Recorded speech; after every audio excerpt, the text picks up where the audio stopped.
All right, welcome back. And now it's time for politics. Let's talk politics, okay? And on People and Politics today, we need to focus on what happened over the past few days in the country.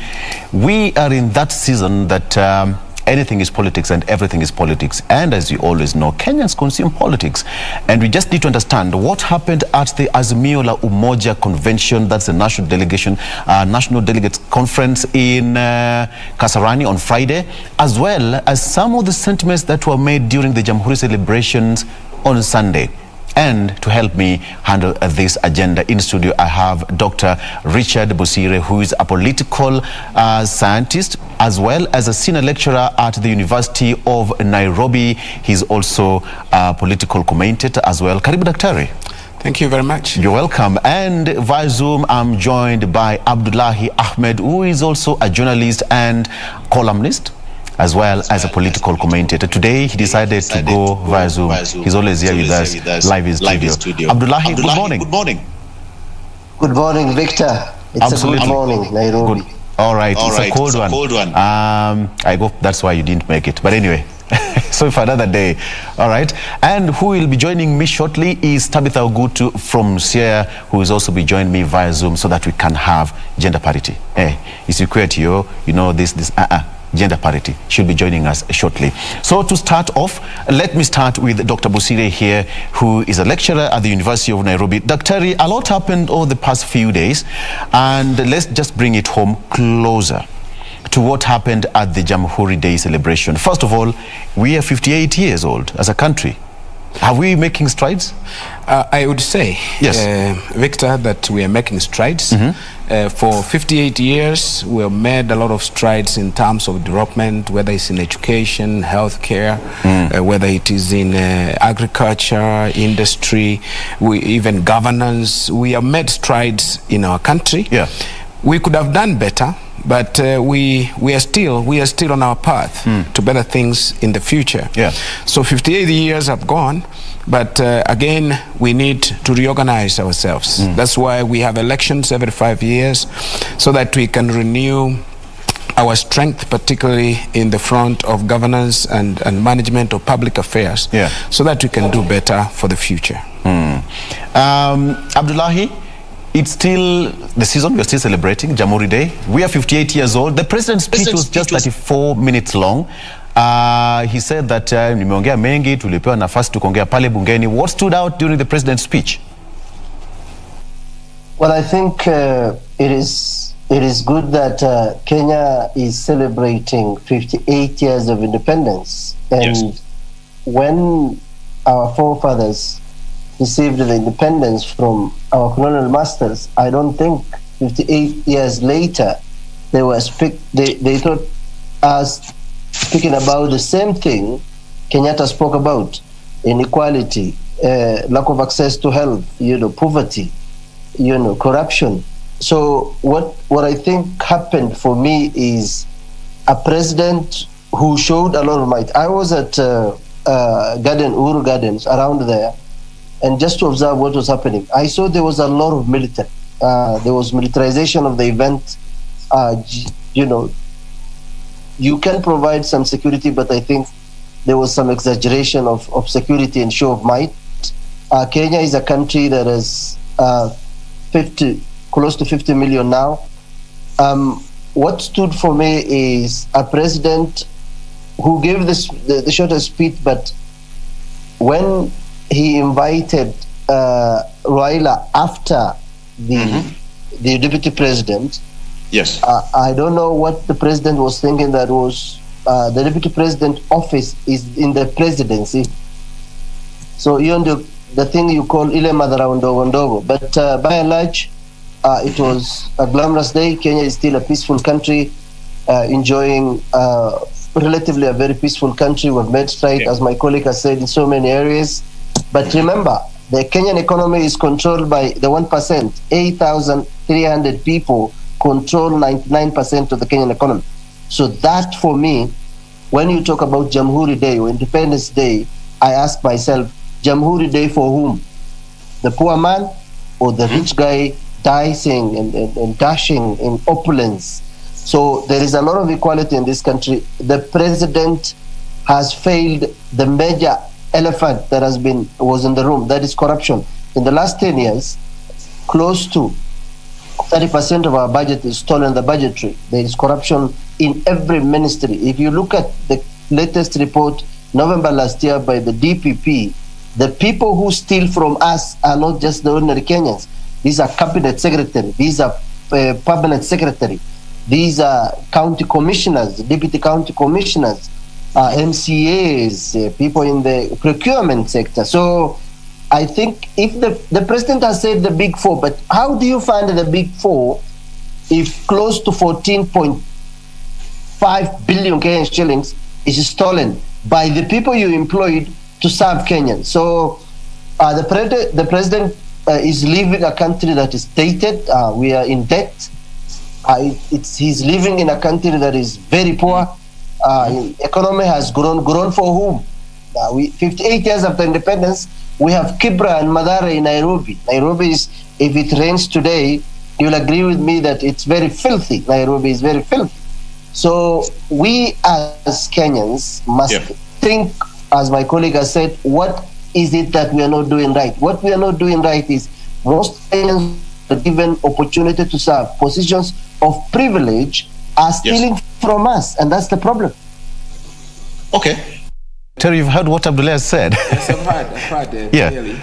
I think Abdullahi might not be really fair in some cases. I think I'm hopeful. Usually I'm a hopeful person. I hope that we shall do better. And I want to be very optimistic, because without that we might not make headways in our government or in managing public affairs. When he says that there was a problem, there is a problem in this country that can only be tracked back to the presidency, just the presidency, I think we're wrong. Because the problems in this country are compounded because Kenyans themselves do not believe that they are going to make a difference. They are going to move out of this corruption so that we can build our country. Who steals these monies? There are people, there are citizens who are conniving with the leaders in this country to steal from public coffers, not to implement, to build roads, not to even build bridges. We have seen really terrible situations, but I would like to see it as a compounded issue that is linked to even the public psyche. What do people think? Do we really, if we want to deal with this corruption, we could, like in 2003, people, the citizen arrests were a feature in our political landscape, or in our politics in this country, even in our governance in this country. Where did they go? We lost it because citizens now gave up, and we dived into the pool of corruption, and everyone is corrupt. We also have, not everyone really, but most people are corrupt. Then we have other issues, Victor, that contribute to the state of poverty in our country. We have, besides corruption, we have access to credit. Access to credit. It's very expensive for people to get credit from the banks and do their businesses, to be able to develop themselves and even contribute, even in terms of taxes, to the growth of this country. That is an issue that government should really be concerned about. High power bills. We have high power bills. These are things that are, the president talked about. These are things that actually are troubling this country. I don't know why legislators cannot control this animal called KPLC. They give us exaggerated bills. They are killing businesses. They are making production costs in this country so high that the price of our goods is so high that we often go for cheap imports from China and other countries, Victor. There are other issues that I would have mentioned. Access to education. Kibaki government from 2002 made a deliberate decision that we need to provide free primary education.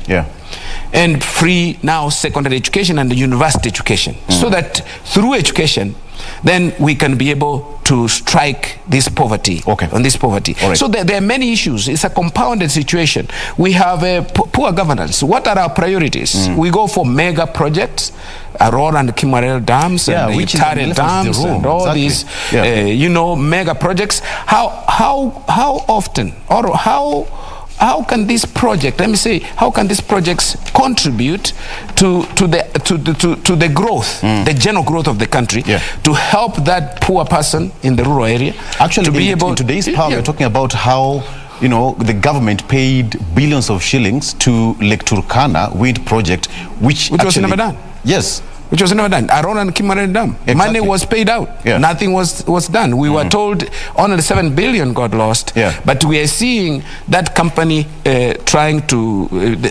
recently I saw it in the media. They're looking for 80 billion to be compensated for the contracts and for nothing, actually for doing nothing. Okay. All right. Daktari, I'll come back to that shortly. But then let's go back to what happened at Uhuru Gardens. Yes. When the president took the stand, you know, he gave his 34-minute long speech, which was quite unlikely after an elaborate celebration of the 19th Battalion. He said during his remark that wazee wanataka kuongelesha, and he broke the protocol, which was not, you know, nobody expected. Perhaps, Director, if you can just play this clip and see exactly what happened at Uhuru Gardens, when the president, after his speech, off the cuff speech, he called the Honorable Raila Odinga to speak after everything was done. Let's take a look. Ningefanya makosa kama singemshukuru moja kati yetu hapa ambaye tumekuwa tukiongea na yeye kutoka miezi karibu 14 wakati nilianza hii project ya Uhuru Gardens, ambaye tumetembea na yeye hapa sana na amenipatia mawaidha. Mheshimiwa Raila Odinga, nasema asante sana kwa yale ambayo umetusaidia kutenda. Naonekana hawa wazee wanataka uwaongeleshe, kuja uwasalimie jamani.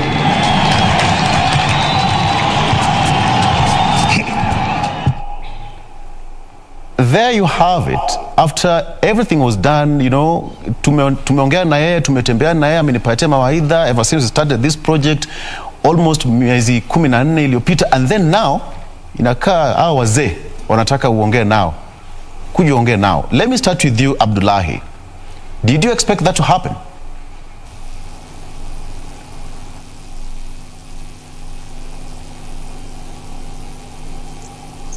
All right.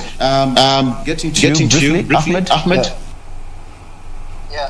I think it's not the first time the president broke the protocol. Remember in Kisumu, when he went there, he also called the Raila Odinga after Deputy President William. So, well, I think I want to go back to discussions we had, but what the president is trying to do is to force a candidate down the throat of Kenyans. That's not a good thing. The professor talked about Kibaki, his race for citizenship. That is what leadership offers people, inspires people. I want to ask him, even if it's if the presidency, everything is right with the presidency, if the office of the prosecutor is saying that cabinet secretaries, permanent secretaries, the county commissioners, deputy county commissioners are stealing from Kenyans. Am I in charge of that department? It's the president who is in charge of that department. He needs to call these people and replace them with other Kenyans. Unless we are not told that they are working for him. I mean, why will the president, in almost all these competent Kenyans, don't allow other Kenyans of high integrity to lead? So I will say everything starts with the presidency. Singapore was changed by one man who brought vision and discipline. Kenya requires to go how to implement policies, not projects and procurements. When you have a policy that is followed to the letter, then everything will work. If we had good policies, the health department, doctors will not have died. We will not have doctors or nurses having not PPEs.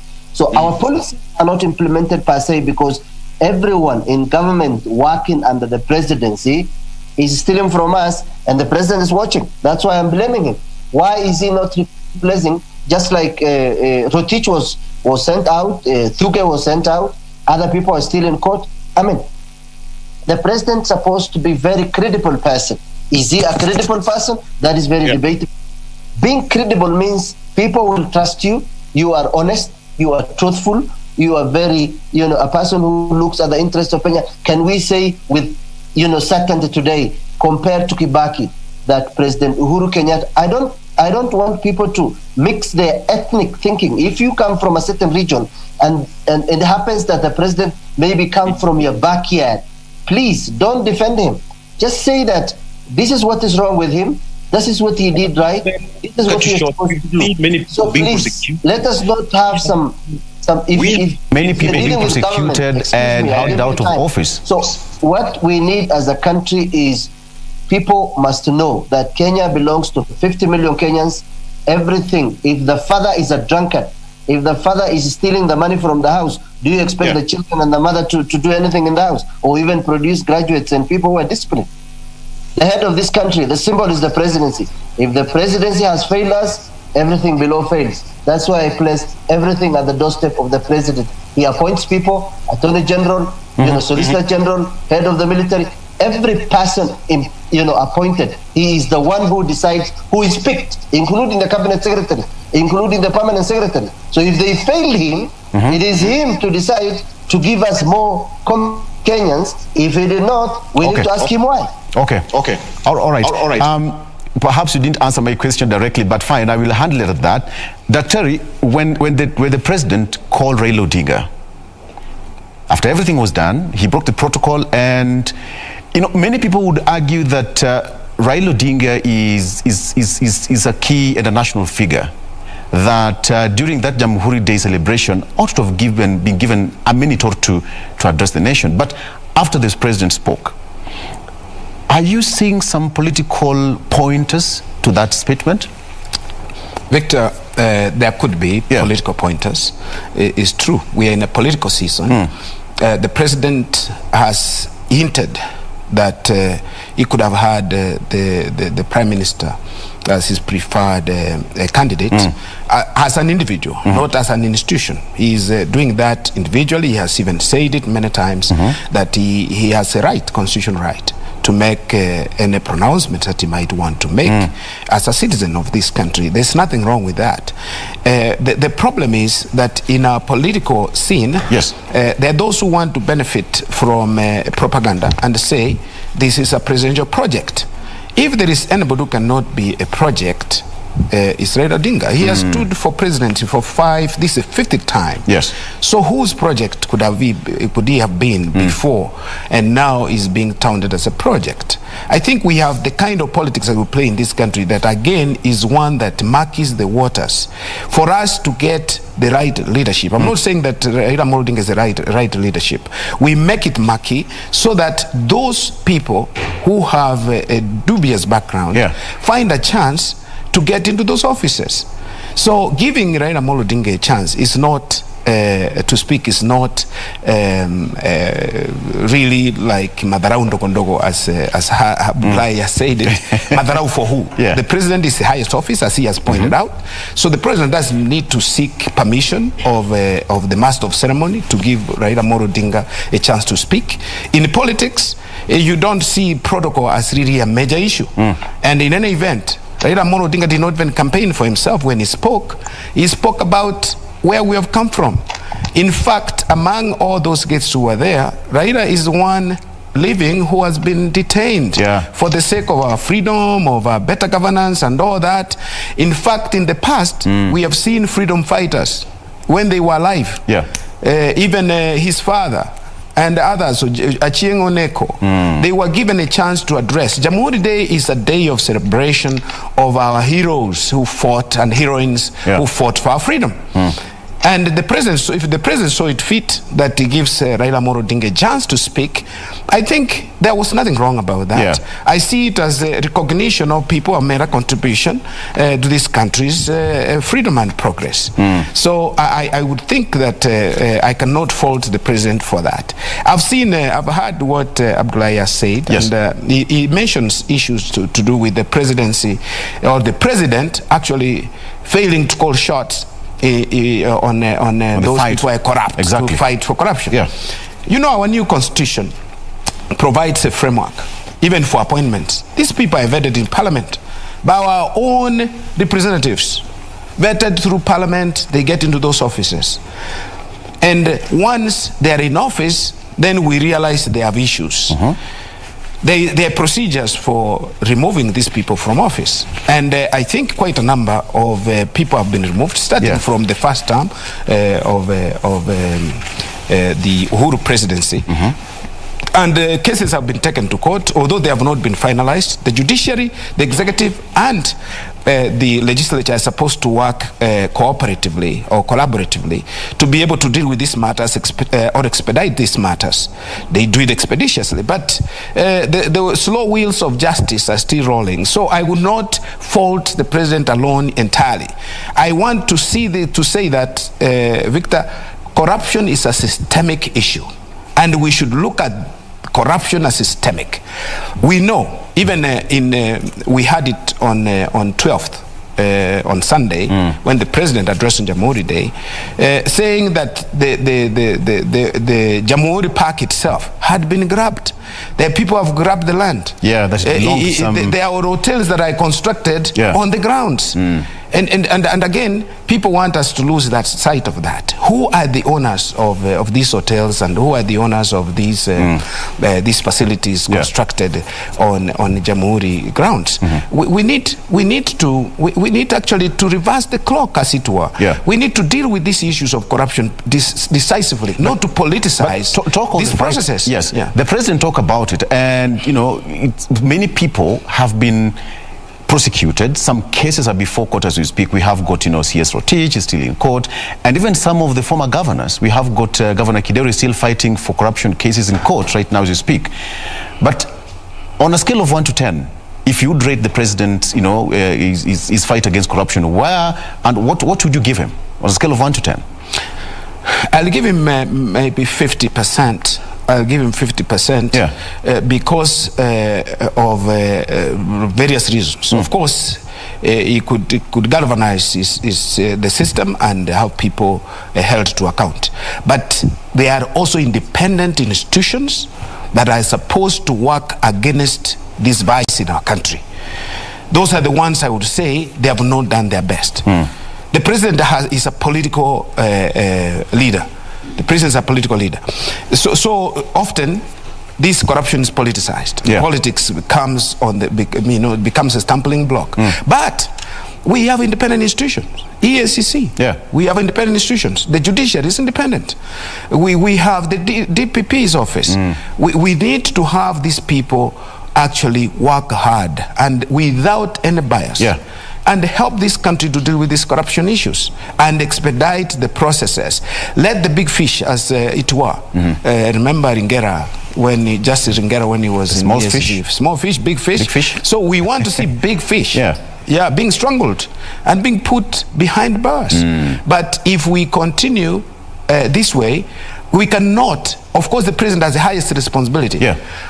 But the institutions should work really hard to ensure that this vice is actually diminished in our country. And us as the public, we are not, we are not innocent. We support, we bribe the police on the roads. We do all these man of things. Someone tells me even to go for an abstract, Victor, after someone has had an accident, that they have to pay 500 shillings. In the rural places, not in Nairobi. Whenever I go for an abstract, to get it free. But people, the general public, live with this mind that they have to give something to get whatever they want. All right. Dr. On the basis of talking about institutions, the Deputy President also talked about it during the Jamhuri Day celebration. And, Director, there's that clip the deputy president said that the independent institutions should be allowed to do their duties. Perhaps, all right, coming back to it shortly. Abdullahi, if you're there, when everything is talked about, the fight against corruption, Dr. says that, well, he's giving the president 50% on a scale of 1 to 10. That is 5%, 5 out of 10. You're saying that the president is not doing so much, and yet we have, 8 months to go. Are we likely to see many heads rolling between now and August 8th?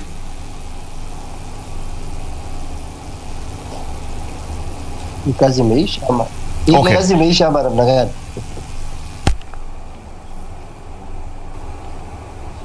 All right, we'll come back to Abdullahi briefly. Perhaps there's a problem with this connection. So everything happened during that particular celebration, and we usually have this kind of a picture to be painted as the project of the state, and you've talked about it. Why are people so much afraid of being project of the state? And right now, people are saying that Raila Odinga is a state project. I would say this because that has always been our campaign mantra for some politicians in the country, that if you are a project like we had it in 2002 when we had not 2002 actually 2013 actually 2002 when President Moi gave us Uhuru Muigai Kenyatta as his successor. We did not pick it up. We did not support, as Kenyans did not support at that moment, because the campaign was that the Moi leadership had failed us. So if the leadership has failed, then the same leadership gives you an individual that they prefer. Definitely what you will be thinking is that we want to perpetuate the failed leadership or the autocratic leadership that we had under Moi for 24 years. But at this moment, I've seen and I've watched, I'm a watcher of politics and an analyst of politics. The president has not been that categorical and close. He could have attended, for instance, the Friday, but he was away. He was, of course, this is politics. He was away, definitely. He was away. So the project issue is lingering on as a part of the propaganda, but the president is trying to stay away from it and letting, and as I said, letting Raila Odinga be his own man. Raila Odinga has been his own man. We know, let me say this without fear of any contradiction. 2007, Raila Odinga reigned, and we know what happened.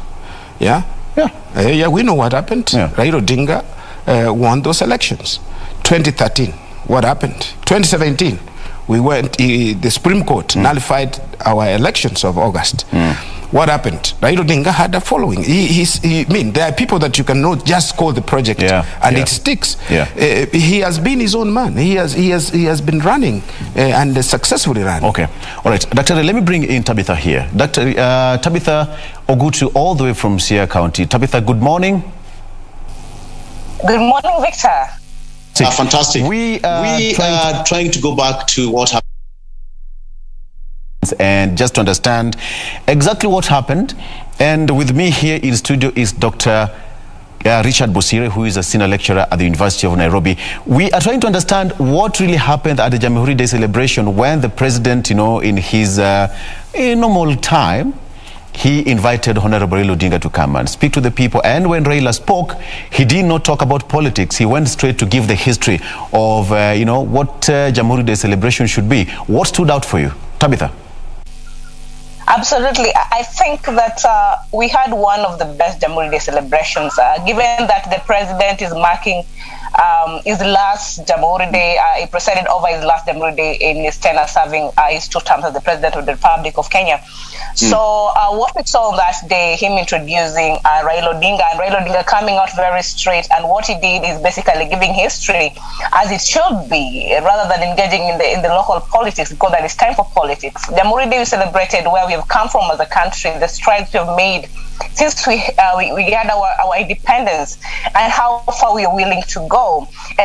And what I liked about it, he spoke as a real statesman, highlighting what our past has been, and even reminding us that we really cannot say that talking about our past is a waste of time. We have to actually talk about our past, remember what we've gone through as a country for us to have even a good foot towards moving forward as a country, because the past of our country is what makes our rich history, is what makes us unique and outstanding. And the fact that the president gave him the first or the last bit to speak, considering that we have so many, how much the president also values the brotherhood between him and Raila, as refers to him as a brother every time.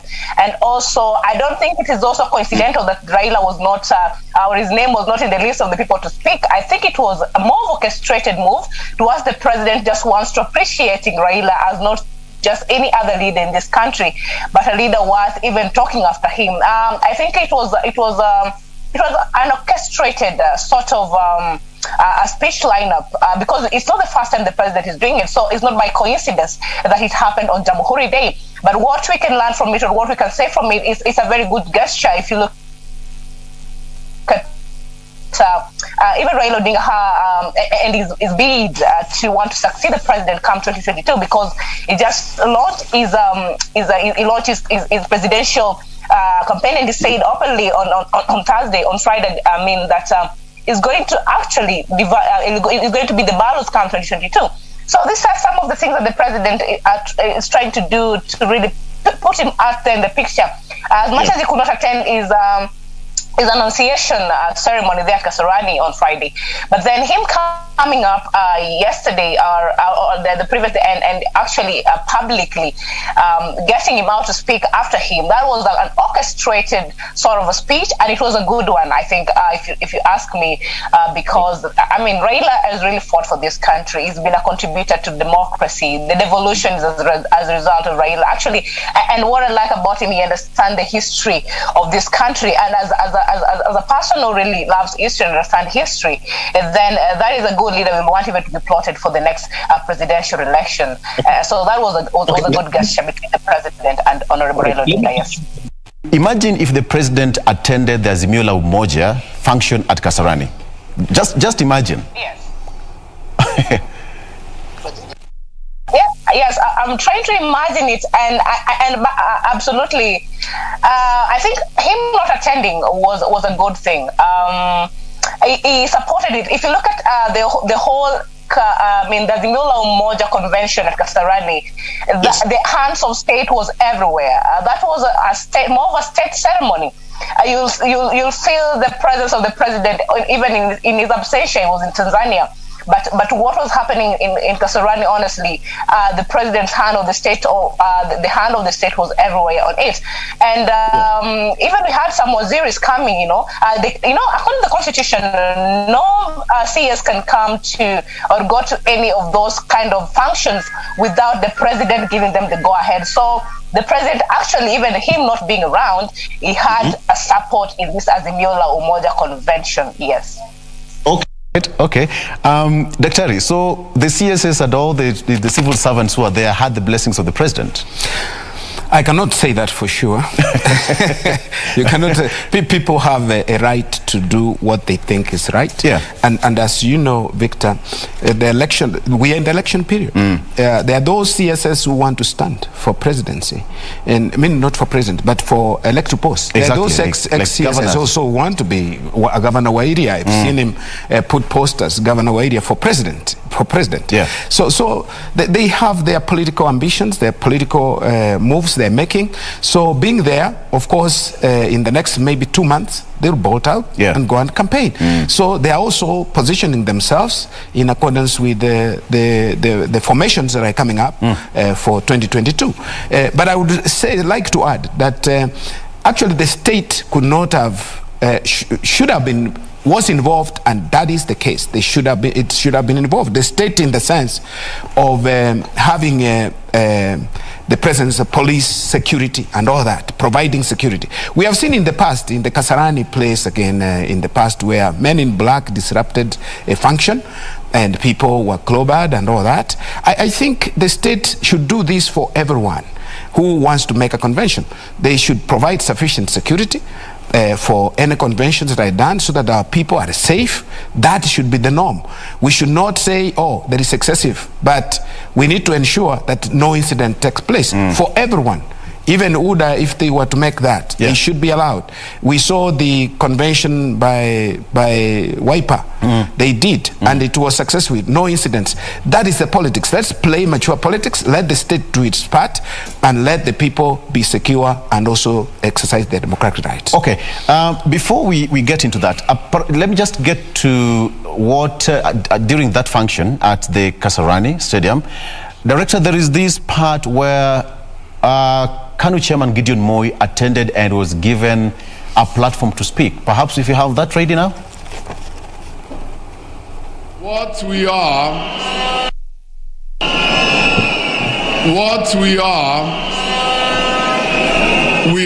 allied forces.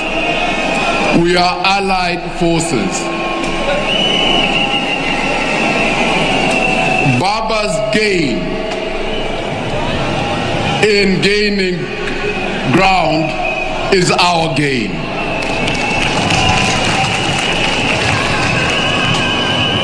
When we gain ground on our side, it is Baba's gain.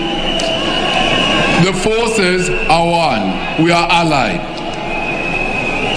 Tunajua the moving target. Na hiyo target is na move, lakini itakuwa itapata nafasi ambayo itaanza kututulia. And then Baba, mwaga risasi zako hapo, sisi tunamwaga zetu hapo, bas tunaona mbele itakuwaje.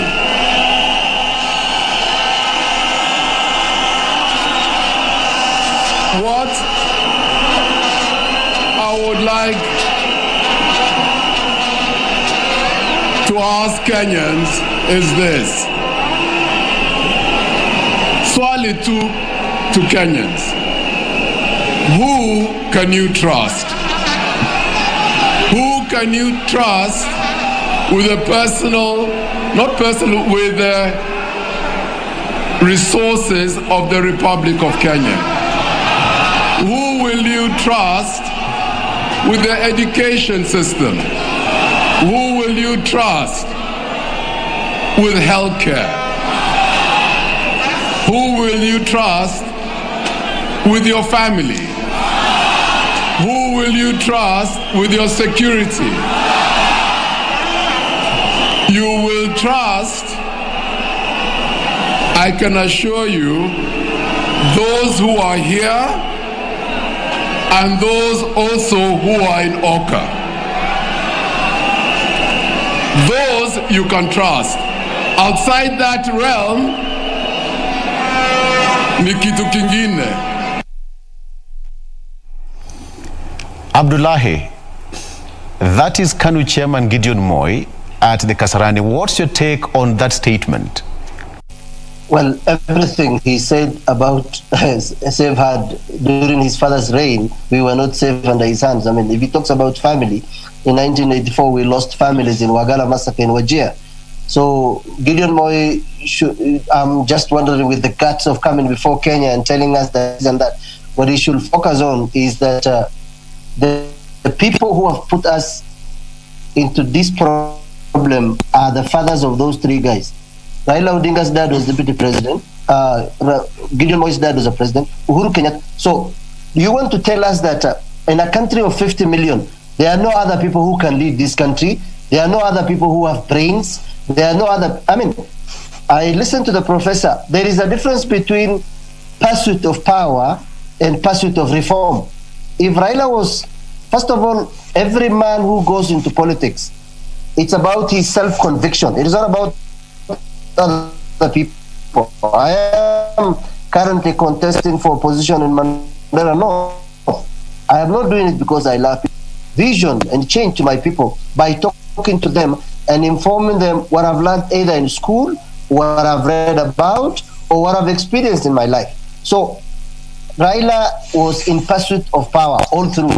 So if it was about reforming and changing Kenya, he will not allow more than 200 people to die in this country. All of a sudden, the villain became, the protagonist, and now we are told, my brother. I mean, these are the same guys who have been insulting each other. The internet never forgets. I mean, we were told all the things, all the indecent words any man can say against another man. These two guys have told us. So let us not just listen to what they're telling us. Let us listen to what they're not telling. What they're not telling us is that they have entitlement. They have a title deed that these people, they are the only ones who can lead Kenya.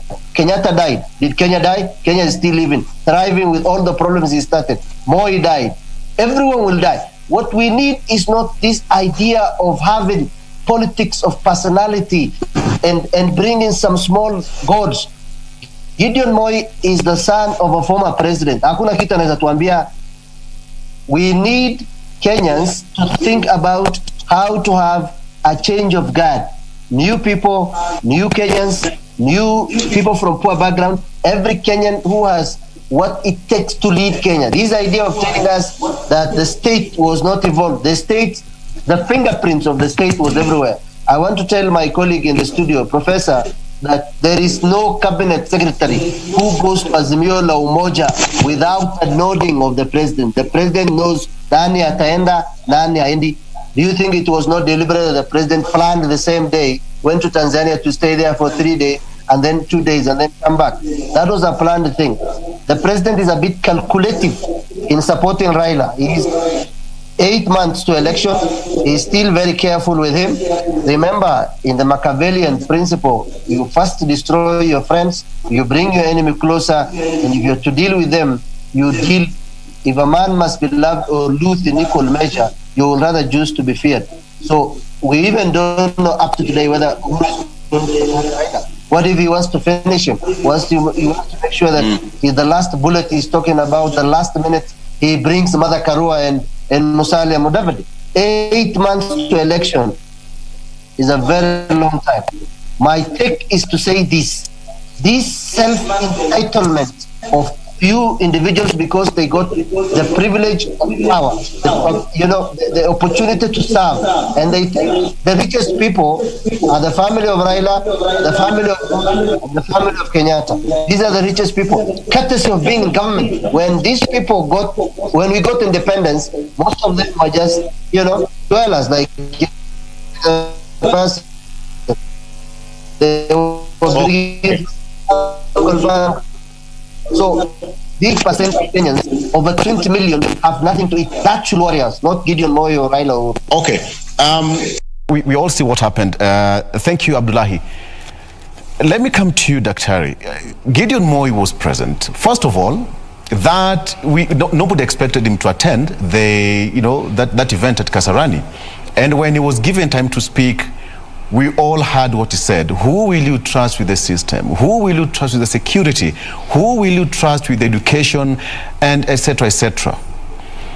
And then he went ahead and said, Baba, mwaga risasi zako hapo, nasi si pia tumwage zetu hapo, then bas, we'll see.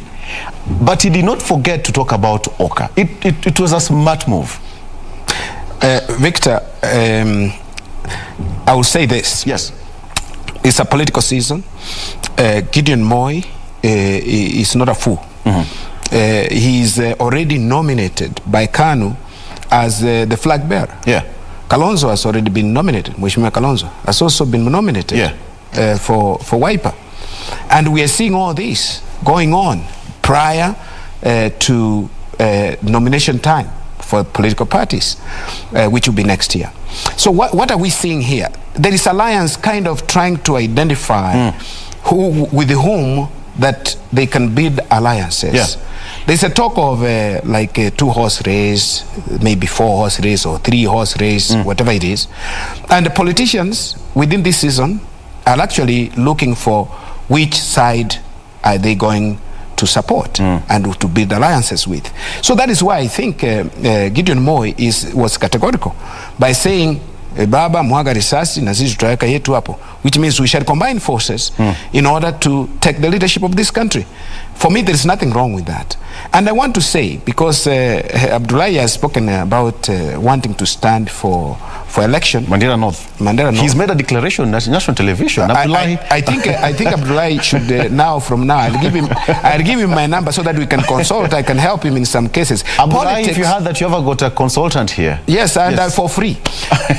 Politics is about interests. Politics is not about enmity. If you want to have permanent enmity with people, that cannot work in politics. And I mean, friendship is transient. You cannot have permanent friends, you cannot have permanent enemies. And for that reason, we cannot say Raila was fighting the state, therefore he's always outside the state. We should not entrust him with the responsibility to sail or to pilot this our nation to the next level. Everyone should be given an equal chance to govern the country. Whether you are a son of Raila or whether you're a son of Jaramogi or a son of Kenyatta, these issues arose in 2013, but Uhuru Kenyatta became president. And the sins of the fathers cannot be counted on the sons. Our Bible says that clearly, how everyone has his own responsibility.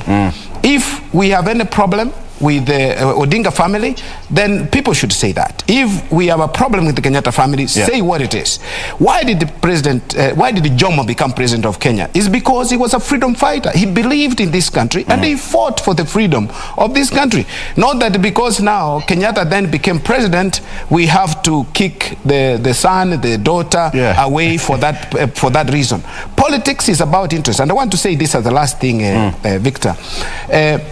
He mentioned Machiavelli. I've studied Machiavelli. The Prince Machiavelli speaks about two characteristics of leadership, fox and lion.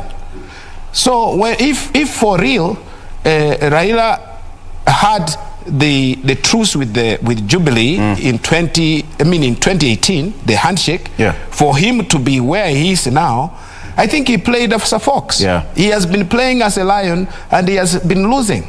So it is normal that you have to change tact so that you can be able to succeed to meet the interest. If you wanted to be president, even if you wanted to be an MP, you have to be a little cunning to be able to get there. Elite rule is a fact. Abdullahi is not a common person. He wants to be MP of Mandela North, right? Because he has certain qualities. He has gone to school. He has been in the media and all that, or whatever he has been doing all along, which makes him an elite. Elite theory, we have what we call elite theory in political science, says that it's the elite that govern, but they must talk to the masses. The masses are disorganized. That's why you can see when a meeting is called in a place, people flock into those meetings. They get 200 shillings or 1,000 shillings, and they sing the praises of that person, that candidate for MP position or for presidency or for whoever it is. Why can they stand up and say no? So the elite have a role to play in society. They have influence, and they peddle that influence to get to power. Okay, Abdullahi, you are an elite from the boss's house. Okay, let me just put it this way. Tabitha, when Gideon Moi appeared there, of course, other Oka principles were no show. We have got Kalonzo Musyoka, who gave a communique that he was away to South Sudan. Musalia Mudavadi as well did not attend, as well as Moses Wetangula. But then Gideon Moi appeared, as well as Cyrus Jirongo. What is your take on that? Does that really show that Oka is somehow fluid in the decision to make to run away from Raila Odinga, or they're trying to 1 foot in and 1 foot out? Tabitha?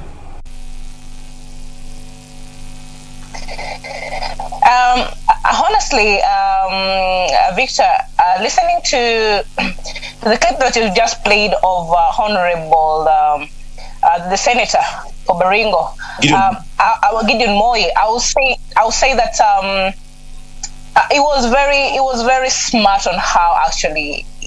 First of all, he had to acknowledge that this was Raila's day to announce his presidential bid, or that he'll be running for presidency come 2022. And at the same time, it was very intentional at selling what they stand for as Oka. And I think this is the same show, Victor. The last time I was here, I think about 2 weeks ago, you asked us a question about do we think or if OCA principals at all, if they were to run for a presidency come 2022, if any of them will actually have the tyranny of numbers, or even if one of them stood a chance to win. And I categorically say that actually, we actually do not have one of them that will say will take the tyranny of number at the end of the day, or even garner votes that will even be equivalent, close to even the Deputy President William Ruto. So at the point we are in time, I think what we need to see is maybe a coalition between OCA and a presidential candidate like the Right Honorable Raila Odinga, or any other which is more stronger. And the alliance we're having at the moment, whom we see have chances to win the elections come 2022 in terms of the presidency bid, is only the Honorable Raila Odinga and the Deputy President William Ruto. So which side of divide do we see any of them joining? And I kind of also smell some of or a sort of division amongst the OCA principal. If you look at Mudavadi of late, it's been more aligned to the Deputy President. So we do not know come 2022. They say one day in politics is like a lot of time, or even 2 years. So a lot can change within this particular time, between now and August next year.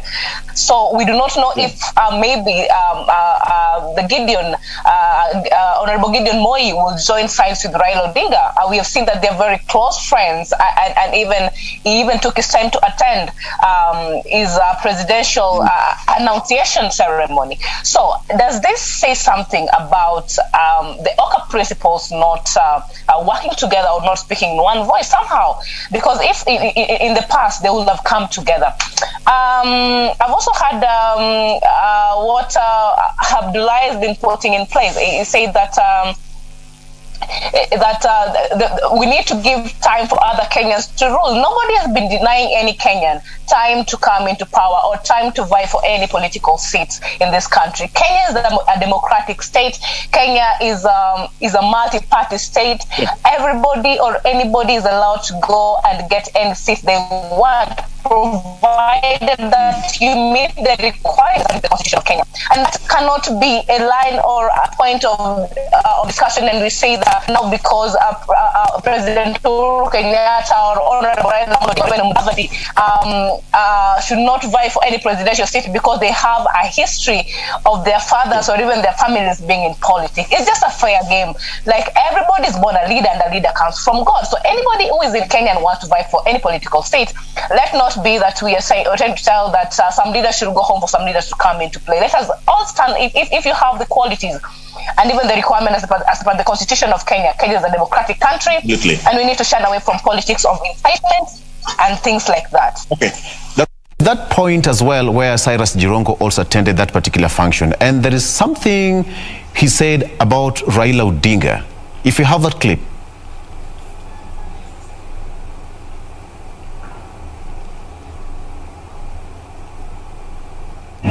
Viongozi wote ambao mko hapa, tumekuja siku ya leo kwa sababu tuna imani na mzee wetu Raila Amolo Odinga. Yeye ni kiongozi ambaye tunaweza tegemea, na sisi zote kama wananchi wa taifa hili tuweke Mungu mbele kwa kila jambo ambalo tunafanya. Na leo nyinyi nyote mmeshuhudia, kwa sababu uongozi wa taifa kutoka kwa Mungu.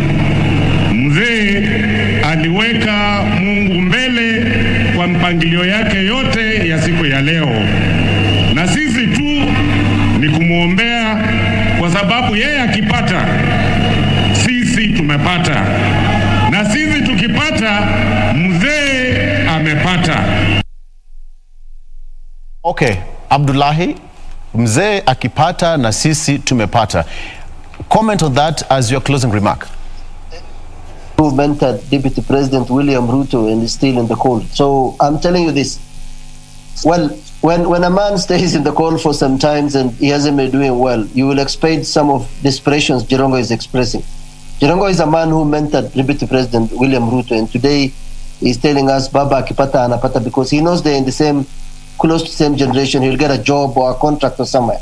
That is beside the point. I'm not denying any Kenyan to the right to contest, as Tabitha is alluding to. I'm just saying it is not an entitlement for 3 families to be leading in this country for the next 100 years. Now, my take on what the Oka, remember in the studio, you and I told you that in the next 2-3 months, Oka is going to be swallowed. I don't know whether you remember Victor Oloo. It's going to be swallowed is the word I used. Now, and I said that people like Kalonzo Musyoka and Gideon Moi will be on Uhuru and Raila's side. Mudavadi will play the hard card until some time, but is he going to bolt out and, get a candidate and contest as a president, as a third force? How strong is that force? I don't think he's going to gather enough votes even to make the 2 R's, Ruto and Raila, to go for the second round. So I see a scenario. I told you, apart from the presidency, in government, there are positions that are very lucrative. There is the Cabinet Secretary for Finance. There is Speaker of the Parliament. There is Speaker of the Senate. There is the Auditor General's office. There are a lot of other Attorney General. Most of these guys are in their 50s and 60s. So they will want a place to have the state machinery around them and enjoy their life. Now, how that is going to bubble out with this is that in the next general election, we can't say for certain a lot of things are going to happen. But what we know is the strongest front runners is Raila Odinga and William Ruto. Thank you, Abdullahi, for that. Dr. Your final remarks, kindly. Victor, I would like to respond just a bit to what has been said about Musalia Mudavadi. Musalia Mudavadi seems to be bowling alone. There is a game called bowling, which you must play with other people. You throw the ball, you let someone else throw the ball. He's kind of bowling alone. It's unfortunate that he is in that state of affairs, of indecision. Leadership requires decisiveness. Quickly decide if you are running, do your thing in the party, you are presidential candidate, start campaigning right away for yourself and your party. But you cannot say, okay, Western, we are here, we are not going. Some of his henchmen are saying, oh, you did a good thing not to attend. These fellows have been attending, each one is convention. So what is different about Raila's convention or whatever, as Mula Umoja convention? So Western has a number of leaders, and I've seen that actually playing out, where we have Wetangula, we have Musalia, we have Oparanya, now Jirongo, Atuoli, and all this. And you see majority have already gone with the deputy, with the former prime minister, and that is also sending shivers through his spine. He's not feeling comfortable. But the earlier he makes a decision, the better. I wanted to say this also, that Jirongo was in Moi's bosom, President Moi's bosom for a long time, a close friend of Ruto. For him to have shifted positions, it's okay, it's his democratic right. But again, what does it show you? I think, and a final issue is that it's not about 3 families governing this country. We also have 3 regions governing this country. We must give the true picture of the politics of the country. We have had Rift Valley having President Moi for 24 years. We have Central having the 3 presidents. I mean, why are we reducing to elite? Why are you reducing to families? Odinga family has never been president in this country. I could say that without fear of contradiction. So let us see. If we have to spread it out, let us move to different provinces. We can go to Coast, we can go to Northeastern. I wish Abdullahi could say the president now should come from Northeastern, rather than saying it shouldn't be the families. It should be also regional. Perhaps that is now a challenge to Abdullahi, now that he's running for a political seat. Abdullahi, you might consider running for presidency, for the top seat. Why not? You fit the bill. Okay, thank you so much. We have to leave it at that particular point. Gentlemen and lady, we have run short of time. We've been speaking to Dr. Richard Bosire, who is a senior lecturer, political science at the University of Nairobi. Thank you so much for joining us, as well as Tabitha Ogutu, joining me via Zoom, and Abdullahi. All of them are political commentators and analysts as well. Thank you so much for your valid company. We are taking a break, and we come back. We have got so much lined up after this. Stick around.